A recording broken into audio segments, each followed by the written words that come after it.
ces rencontres, ce sont les 5e. Elles rencontrent d'abord un grand succès. Ce qu'on voulait, c'est que des gens, parce qu'on a un rôle intermédiaire, on va dire, entre nos clients, des fournisseurs, des autres, et jouer ce rôle d'intermédiaire pour mettre ces personnes en contact, montrer les diversités des expériences, et puis qu'il puisse y avoir des échanges directs.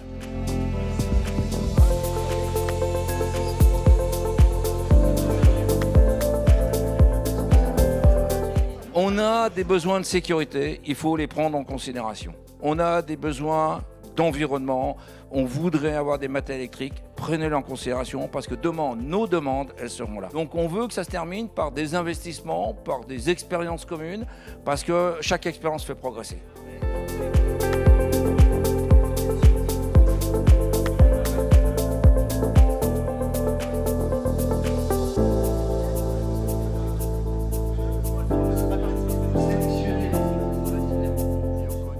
L'objectif, évidemment, c'est de limiter au maximum les accidents. Les accidents, ça coûte extrêmement cher. Et l'objectif, c'est à la fois de maîtriser les coûts et maîtriser les risques. Mais clairement, c'est de maîtriser les risques tant humains que matériels. Parce que dans les deux cas, ça représente aussi des coûts considérables pour l'entreprise. Est-ce qu'un chantier sans accident, c'est possible ? La réponse est évidemment oui. Et on est du reste sur un trend qui est plutôt encourageant, parce que si on reprend les chiffres de la CNAM, en 2012, le taux de fréquence d'accidents de la profession était de 44, et les derniers chiffres datent de 2019, et il était tombé à 32. Puis aujourd'hui, on est là pour parler aussi d'environnement, et l'environnement, pour moi, rime aussi avec l'innovation. Et à travers l'innovation, on se doit d'embarquer l'ensemble des équipes.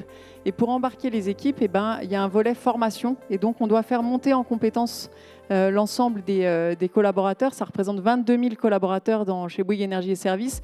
Et donc, on s'attache au jour le jour à essayer de transmettre le savoir qu'on construit sur des segments un petit peu innovants. Maintenant, il y a un travail à faire plus côté industriel, où il faut qu'on continue à accélérer notre transformation pour aller davantage vers du matériel à plus faible émission de CO2. Et pour l'instant, c'est le cas, je dirais, dans l'agroalimentaire. Ça l'est encore moins dans l'agricole. Il n'y aura pas de 100% sur une solution. On sort de l'ère pétrole, où c'était le plus efficace en quantité d'énergie transportée par volume disponible. Ça, c'est fini. On n'aura pas un monde 100% électrique, on n'aura pas un monde 100% hydrogène, on n'aura pas un monde 100% gaz. Il y aura un mix, il y aura un mélange. On sera un peu dans des solutions arc-en-ciel. Il va falloir s'y adapter. On a demandé à nos participants d'identifier, avant le début de cette table ronde, finalement, le message clé qu'ils voulaient véritablement vous transmettre. En travaillant tous ensemble, on arrivera à innover et à répondre à nos enjeux, tant de sécurité que de réduction des émissions de CO2. La première étape, c'est la sobriété, c'est mieux consommer pour accélérer la transition vers les énergies alternatives. Alors moi, j'ai mis écoute, puisque depuis déjà de nombreuses années, nous, dans tout ce qui est développement, nouvelles machines, nous faisons intervenir, nous faisons participer nos clients, on répond à des demandes. En travaillant ensemble à comprendre les mécanismes, je suis absolument convaincu que les solutions ne sont pas pour après-demain, elles sont pour aujourd'hui et voire demain, mais qu'on peut tous ensemble contribuer à décarboner très largement et à rendre plus sécuritaire aussi l'ensemble des chantiers de France. Ce sera un travail d'équipe pour trouver la meilleure solution sécuritaire, environnementale sur nos chantiers, développer avec les constructeurs, co-développer avec des partenaires, multiplier les usages.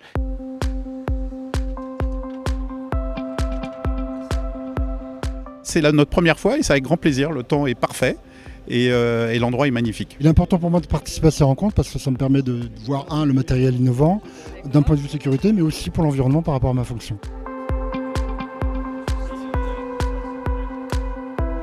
C'est toujours intéressant pour moi de venir à ces rencontres pour notamment découvrir les innovations qui se développent dans le secteur du BTP, le secteur des travaux publics. En fait, on voulait voir des nouveautés, voir ce qui se fait sur le marché actuellement et notamment s'ouvrir l'esprit pour après aussi mieux conseiller nos entreprises. bon, je connais pas du tout votre monde, ou très mal, et honnêtement, tout ce que vous faites, c'est super, et c'est vraiment très très aligné avec la propre vision qu'on a, nous, de l'évolution de l'industrie. Dans ce monde de transformation qu'on vit aujourd'hui, que nous, on prend en plein dans la figure, vous avez deux attitudes. Vous avez la menace ou l'opportunité. La menace, ça consiste à dire c'est des méchants à Bruxelles, c'est des salauds, ils sont en train de nous tuer, on va faire des lobbies contre, on va être sur les freins, on va surtout rien faire, on va surtout rien changer. Puis vous avez l'opportunité, c'est de dire finalement, il y avait le monde d'avant, il y a le monde d'après, comment je me positionne dans le monde d'après. Et quand on regarde ça, nous, ce qu'on a trouvé, c'est qu'il y avait beaucoup plus d'opportunités que de risques. Et donc toute la transformation qu'on est en train de faire, c'est d'essayer de repositionner tous nos business d'un monde qui est en train de s'éteindre, on ne va pas se mentir, à un monde qui est différent. Donc on va se retrouver sur le terrain des solutions. Je suis certain qu'on a des coopérations et des synergies à trouver ensemble, j'en suis certain. Il y a des solutions innovantes, elles sont certes plus chères, mais trouver de l'hydrogène, je fais un rappel encore à l'hydrogène, mais il y a des producteurs d'énergie, l'État investit de façon massive dans la production d'hydrogène décarboné, avec notamment de lourds investissements dans l'électrolyse à haute température avec Genvia par exemple. Mais l'hydrogène n'est pas encore distribué. Et c'est ça qui est compliqué. Et donc c'est ça qu'il va falloir accélérer pour que tout le monde puisse s'y retrouver. Si on veut progresser, il faut être au contact des fournisseurs, d'un écosystème et établir des boucles rapides. C'est ce que l'on fait avec des clients comme vous, des fournisseurs. Et c'est par aussi des réflexions sur le retour terrain qu'on peut effectivement faire évoluer des spécifications. Donc il y a une démarche de collaboration qui était un mot-clé aussi tout à l'heure que j'ai retenu. Et ça nécessite effectivement parfois de faire des approches un peu check the spec. Comment on peut remettre un petit peu les spécifications, les standards pour aller vers plus de sobriété, qui va amener aussi plus d'autonomie et plus d'efficacité sur les matériels. Et tout ça, ça se fait par de la collaboration.